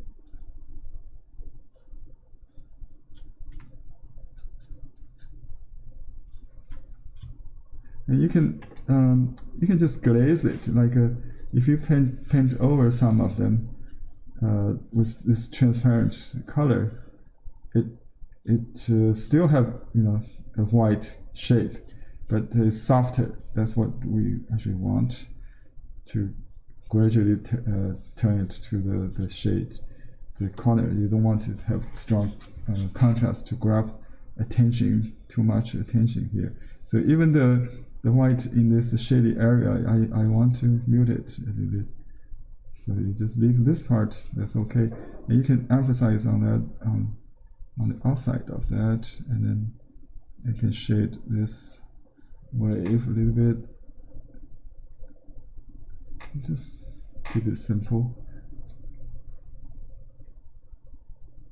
Okay, let me see the example page. We have 1 minute left. Okay, here is the finished effect. And I used a kind of line that's a yellow gray to add those pattern. I don't have time to do that. Maybe I'll leave it out. As a watercolor, we don't need to have the pattern. But in the original woodblock print, the artist used let me show you how to do that. Maybe a little bit. You can use this detail brush, a liner. I'll just use a small brush here, and then use yellow, ochre, maybe golden yellow or whatever yellowish color, and then just mix 3 primaries to get a yellow gray, whatever. The gray color, you can add some brown if you want darker. Golden dust color. Now you can add a little neutral tint to get it faster. So just a gray. It's a light ink. You know, just do this kind of lines like a really classical. Yeah, you know, you can even draw those crashes, but I don't have time. So just some lines. This curvy candy cane shape we talked about in our classical landscape class. In one of the classes, I showed people how to do this candy cans. That's, you can go back to check. So this is you can have some smaller ones like that, but don't overdo it. You know, just gradually disappear, getting smaller in the distance. And here you can have some more in the close-up. Even, you know, without the white, you can do these lines like forming a little range of wave, just like scales of something. You know, classical pattern for water is like this. There's an artist, Ma Yuan, in Southern Song Dynasty, who does an album of all kinds of water with lines, patterns like this. And you can reference to in the classical painting book or my series on that. That's all for today. I think I already passed the time. I'm going to sign it with my initial here. I consider this a watercolor painting, so I sign in English without a seal.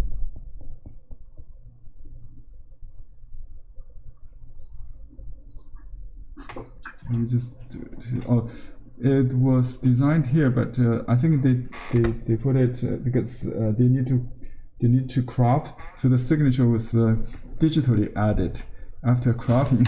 I didn't sign that place actually. You know, I can remove some dark if I don't want easily on the silk.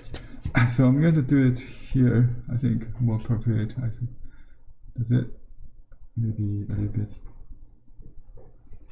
The corner here, just here. My brush is a little too big for this. I want a big signature.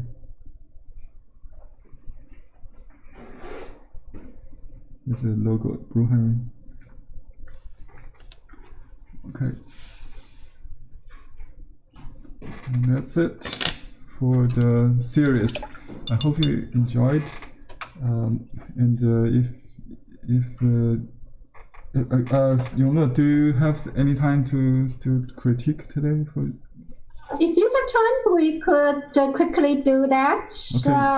I am not in a rush to run away. Okay, good to hear. Yeah, let me just finish a little bit here. Let's see, that's it, I think. Henry, I have a question. Yes. You have a silk. If you draw when you're painting, it's too heavy. You use another blank brush to remove the color. It's a mulberry paper and silk paper. If I have an unsized strand paper, how to revise it if it's too heavy color? Yeah. Okay, before it gets dry, you can block it with a tissue, and put a tissue underneath the painting also can help. So both you can put a tissue on top and under it. If you want to lighten the color, you can add clean water and blot it further. Okay, first blot it, and if it's still too dark, you can add more water and block it. So it will wash it. Yeah, just blot. You cannot brush it or rub it. Just press with the absorbent paper. Very absorbent. Yeah, you can use facial tissue because it doesn't have a texture. If you use a paper towel, it will be the texture will print it on the paper. It doesn't help. Okay. Yeah. Okay. Thank you. You're welcome. Okay. Let me iron this while I talk. So, is there any hand? Let me turn to the. Okay. I think Benita is is showing the amazing work. Benita. Okay. Very nice. Benita, are you able to talk? You need to unmute. Okay. Yeah, I really like the ocean color, the purple, green, white, and the pattern on the surface, ocean surface. Very dramatic. I like the turbulence, the clouds in the sky. Wow, beautiful. I really like the purple, lavender, all the white above the sun, and the oranges in between. That's really realistic, actually, when the sun just emerge from the horizon. Very dramatic. The foreground color, it's the rock compared to the tree. The tree looks a little bit tiny, but it's okay. You can add more vegetation by adding more green on the rock. That will also balance the color. Just a little bit too much on the foreground. The color is a little bit too heavy with the reddish colors. So you want more green, opaque, maybe to recover some to cover those rock with some green vegetation. Okay, that's my suggestion. Again, the tree could be bigger. Even if you use gouache, you can paint larger trees to in front of the rock to cover part of the rock. That will also help. Okay. Yeah, you already use opaque color, so that's easy to correct. Just add more pine trees with larger tree branches and trunk. Yeah. Okay. Any other? Okay. Here we have Rosemary. Rosemary. Okay. Okay. Oh, Rosemary, yeah. Oh, beautiful. That's very accurate. Everything looks great. I like the softness with the washes you got.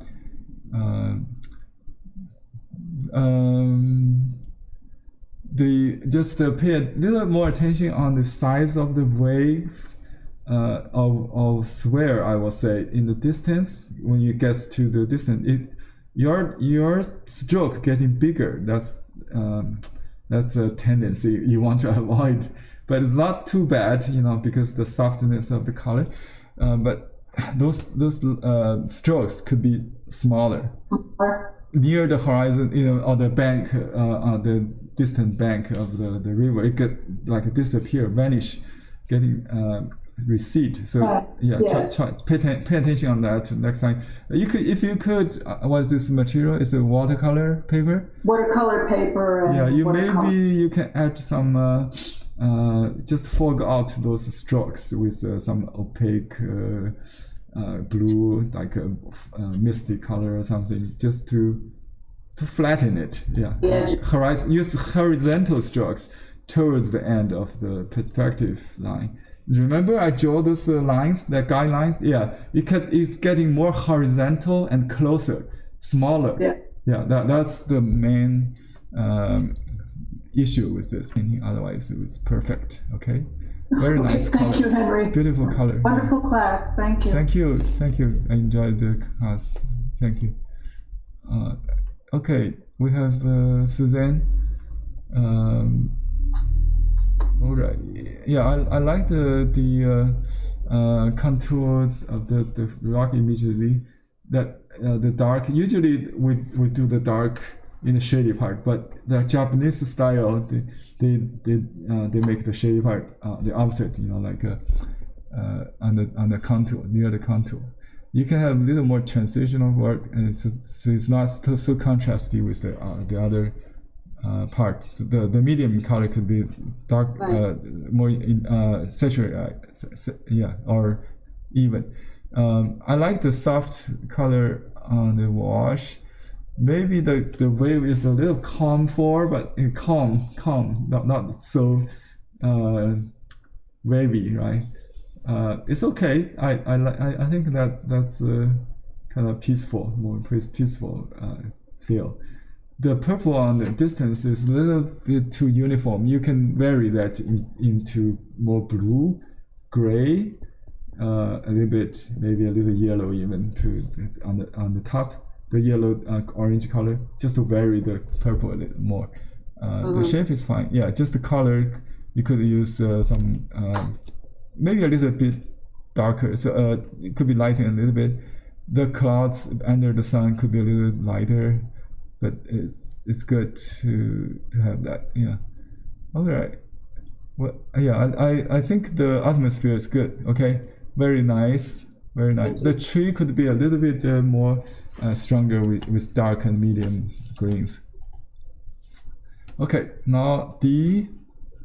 I don't like the mountains and I don't like the sky. I know. Yeah. It's kind of. Easy to get like too muddy. If you got ink in it, just try to stay away with any ink, any brown when you get to the distant mountain. No brown. Yeah, okay. Just use ochre instead of burnt sienna. Stay away from burnt sienna. Stay away from dark colored ink or especially brown could be. It will make the distance come to the front instead of recede. So and this didn't come out. This is like the cave, the ice cave. Well, that's okay. I think it has the activity like water. I think that doesn't bother me at all. I like that, and the composition is good. The islands distance, the intervals and the shapes varied, very good. I like the Tiger Rock, and it didn't do it too overwhelming, size. That stay away from the center. That's how they cropped it. The editor did the change. Should I have put more leaves or something? Yeah, I don't think so. The head is a little big, but let me see. That won't change that. It will make the head even bigger. So just leave that. Yeah, you can maybe add a few more lines to bring the head and the body together. There's a round spot in the back head. That we don't need that. You can just darken that to bring the whole shape more vertical, without the round and the triangle. Maybe that would just. I think I'll just do it over. Yeah. Don't have to. But that's a good painting. Don't feel bad. That's very nice painting. Yeah, I like it. Yeah. Very nice. Very good. Yeah. Okay. Any other? There's Laura. Okay. Laura, you got a rice paper painting, right? Yes, rice paper, watercolor. Yeah, watercolor and rice paper. Yeah, you need to mount to make it flat. But anyway, we can see that the sky is finished, so the front could be more finished by maybe a little stronger on the rock. The trees look like the other trees than pine. That's fine. They don't have to. But the characteristic of the pine is a little different. The shape of the crown. If you want to get the pine tree feel, you want to keep it flat, like the pine tree needles. So the eyelets could be a little bit defined, I think, and the water could be more even without the squarish like shapes, just to do a uniform wash, graded wash or something, to unify the water a little bit more. I don't know how you save the white. You can use wash or use like I did in the end, some kind of gray to draw the water wave if you want. Okay. Use white also. It's like I did with the sample painting in the handout. You can check on that. So the shape of the water could be more organized into pattern if you want. And with the perspective line in mind, the under structure will be good. You need to indicate the perspective more. Okay. Okay, thank you. Thank you, Laura. Henry, there is a participant who emailed me her painting. She has trouble showing. Can you show it? So I'm going to share screen and show it. Okay. Can you guys see it right now? What I'm sharing? I have trouble rotating it. Are you able to see it right now? You can use this little tool under it to rotate the left or right arrow, but I don't see it. I can see it. I cannot. Okay, can you do it? No, I don't think I can control your desktop. But yeah, you near it. You just inch away. That too little. I'm where? It's on the bottom. I'm on the laptop and just next to the X, the red. Your cursor is almost there. On the bottom of the image, there's a toolbox. I think you're not looking at the desktop. You have to look at your desktop. Can you go back to the desktop? Go down. Well, anyway, we can just critique this way. We have turned our head 90 degrees to the side. Sorry. Sorry. Let's see. Yeah, I think the watercolor. I mean, this is on watercolor paper, right? But you got very good Chinese painting. 30 yen. Yeah. Yeah, very good Chinese. You did it very, very fast. During your demonstration, she emailed me. She only did a few minutes, basically. Yeah, I think very, very good. I like it. I like the energy of the strokes, the dark, the tonal contrast. Very good. The color, very good. Everything looks fine. The waterfall could be a little defined, maybe just a little light ink to outline the flow, the line between the two, the gap, between the two sides of the fall. But you already have saved the white.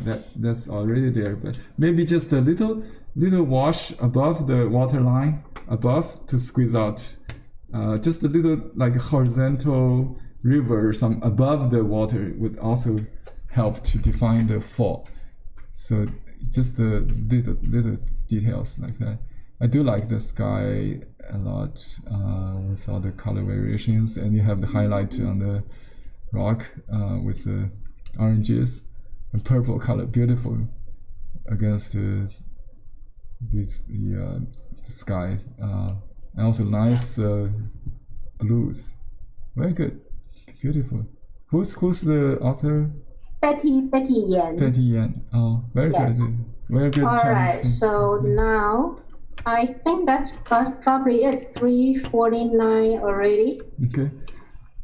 Someone asked Pia is raising hand. I don't know whether Pia was painting with her mom or not. Pia told me a loving story. Where's okay, I think I got it wrong. Oh, sorry. Okay. I was trying to. I think I got Pia. Yes. Okay. Yeah. Okay. Wow. Very nice. Very nice painting. Almost like a copy of the painting I did. Very nice. Okay. Beautiful. I like the color transition. The rainbow, yeah, you got the blue, purple, oranges, beautiful value control, and then really like the the composition of those rocks, and even the little islets in the foreground. I mean, the distant ground looks nice. I do like the silhouette of the rock, of the tiger rock, and you can have a little. The tree is a little bit kind of. You can add maybe more intense green. Yeah. Yeah, that's all I think. Yeah. Okay. Thank you. Beautiful. Okay, I have a question in the chat, right? Something ask some homework. What can you show? Oh, the last class homework. Tab A. Well, maybe that's It's the me. email you showed. Oh yeah. Someone want to show you what she did for the last session. Oh. Last session. Oh, from the last session, you want to have critique. Yeah, you can show if we don't have others to do. Okay. Oh, you got a bear, polar bear. Bear, nice. It's more like yeah, an ice landscape. Well, going home. Okay, great. It's a watercolor on rice paper, right? No, it's a Chinese painting and unsize. Unsize Xuan paper. Oh, very good. Yeah, I like the ink with dry brush. Very good to accentuate the color. I think the glass, the icicles could be a little bit lighter, maybe it's or just the size or something. It could be a little realistic. There are some on the right side of the painting looks good. Just those a little bit too sharp or somehow looks like something else. Yeah, but you can maybe add some ink just to make it smaller, or add some more layers or something to the unified the blue, just too much a block maybe. You can have some dispersed rock from top into those here. Yeah, just to break those blue somehow, to have some ceiling, something between to make it smaller. That will be more interesting. Yeah. Okay. I think. Thank you. But yeah, it's good. It's good. I like the bear a lot. Yeah, very good. Okay, thank you. Okay, now we have Deanna's work for this class. Okay. The rock in the front, maybe you didn't show the whole picture, but looks a little bit too large. You can crop it to the right side. Just Chop off the bottom. yeah, you can. Can you show the other side more? Because we don't really see the complete picture. Let me see. Oh, now it's more balanced. I can see. Yeah, that's a little bit. Yeah, it's more bad. It's a little better. You can still make it square by trim off the right side a little bit more, or you can add a little more trees maybe somehow to the left side, right side. Yeah, I think your effort on the water is good. I can see the perspective line and the vanish point could be a little closer. Those horizontal lines become more horizontal, so they're not going up to the sky. Just keep it flat. Yeah. In the end, near the horizon line, the vanish line. Towards the back. Yeah, right. Towards the top. Yeah, the mountains could be a little lighter next time with just gray colors, not ink. Maybe it will recede even further, but it's not too bad because the distance, the middle mountain is okay. Like that darkness, the value. You could have more up and downs, like the shape of a mountain in triangular shape, a little peaking. Not only the water is flat, but not the skyline could be a little like up and down. Okay. and good And color. then my tiger rock looks like Winnie the Pooh. Oh, that's Didn't really turn out good. quite like I planned. That's the best part of this painting, I will say. It's a really nice tiger rock. The silhouette really works. The color of the sun is a little bit too dark. Okay. Yeah, but you cannot really change that. Maybe You can lift it. You can lift it. Oh yeah, you can make it more towards the like orange a little bit. More of an orange. I was having trouble yeah, mixing the center colors. the center part is good. Maybe just maybe lift it and then add a little orange color on the outer edges. Yeah, on outer edges it will do. Okay. Yeah. So it looks a little bit too dark. Yeah, just Okay. or just like painting after 30 years the color turns dark, that kind of antique feel, but it's not as fresh painting. It should be more vibrant. Yeah. Okay. All right. Thank you. Thank you. This has been a wonderful class. Thank you for your feedback. I really appreciate your comment. Okay, so I thought there's someone from last class. Let me see. Maribel, right? Oh no, Benita. Maribel, yeah. Is this this is not Maribel. No, Benita was already. Benita. This is Maribel. Maribel. Okay. Yes, sir. I like the yellow frame. That really helped. Oh, that's just the cover of a pad or something. It's nice to have that. I really like the blue color you got. Do you have resist under it? Or you can add white above that maybe, huh?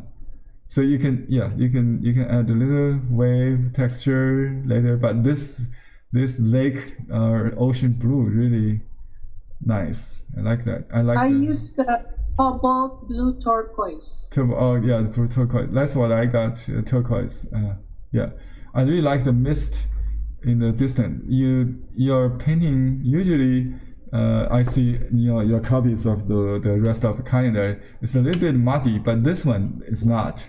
That's where I was trying to help, but you don't need help on this one. You just kept it very clean, fresh. And just do this like this. Yeah, just keep the color. Try to finish in less than 3 or 4 washes. If you keep adding, lifting, it will be muddy. So this is very good. I really like the distance. Everything looks perfect, very clean, very good.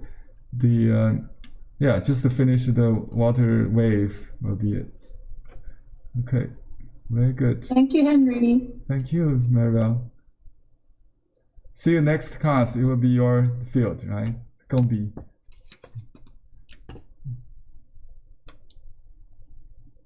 Okay. Okay, it's almost 4 o'clock. I want to thank everybody for staying with us throughout the past 15 weeks. I also want to thank Henry for staying with the Brooklyn Public Library for more than a year. He started introducing traditional Asian brush painting techniques. Yes. Then he expanded to fusion watercolor, combining Eastern and Western techniques. Next, starting tomorrow, he is going to lead us to explore the chinoiserie style of painting. I am really grateful to Henry for leading us down this exciting journey of creative trip. And I hope that I can see everybody again tomorrow for 8 consecutive Wednesdays, 2:30 to 4:30 Eastern Time. And finally, I want to thank my coworkers at the Mapleton Library for funding this 15th session. Without your help, this is impossible. Thank you so much, Wei-Qi. Thank you so much, Mapleton Library. Thank you, everybody. We hope to see you again. Thank you. Happy painting. Bye-bye. Thank you, everybody. Thank you, everybody. See you tomorrow. Thank you very much. Bye-bye. Thank you. Thank you. Bye. Bye-bye.